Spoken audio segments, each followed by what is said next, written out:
The U.S. continues talks with South Korea. Chinese Michigan tax breaks raise concerns.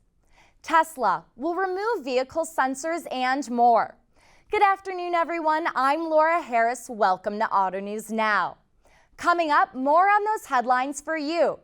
But first, our lead story.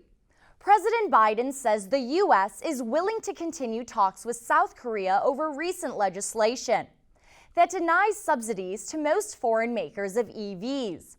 South Korean President Yoon Suk-yeol asked Biden for help to alleviate Seoul's concerns that the new U.S. rules would hurt South Korean automakers. Now, Biden has given assurance in a letter to the South Korean president.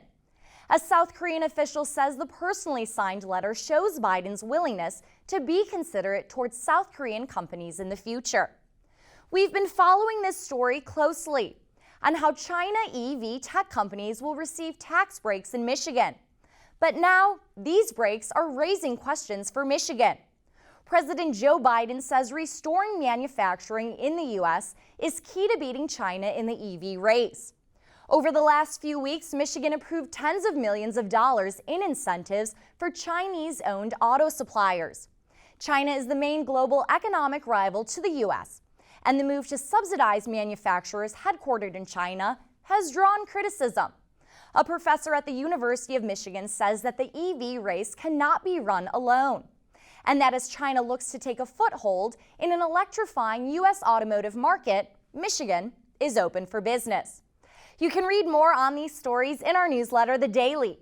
To subscribe, go to the More section on our website and click Newsletters on the left side of the screen.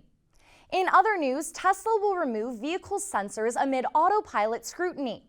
The automaker will remove the ultrasonic sensors from its vehicles this month, as it moves ahead with using only cameras in its safety and drive assistant features.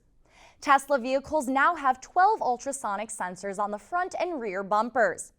One Guidehouse Insights analyst says this move will save the company on some microchips. Last year, Tesla started dropping radar sensors amid a chip shortage. CEO Elon Musk says the vehicle can achieve full autonomy with cameras only.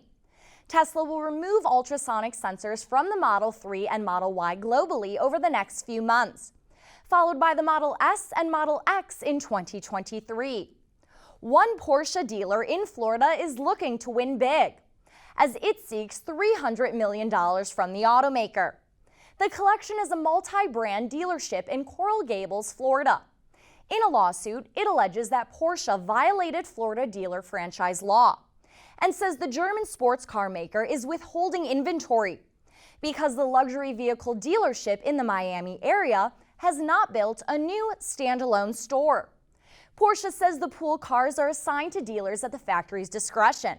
To qualify, dealers must operate exclusive Porsche stores and meet facility design standards. There's big news for Dennis & Co. Auto Group of Pearl River, New York. The company expanded twice over 2 weeks and bought Stellantis and Infiniti dealerships, a dealership that had been slated to be purchased by LMP Automotive Holdings and another store from Bernie Moreno. But LMP Automotive couldn't get the financing to pay for the store, and the deal was terminated this year. That deal collapse ultimately allowed Dennis & Co. to proceed with its purchase. That's all we have today for Auto News Now. Thanks for watching, everyone. Be sure to follow us on Twitter at AutoNewsTV and online at autonews.com for updates from our reporters all day, every day. I'm Laura Harris. Have a great night, and I'll see you all next time.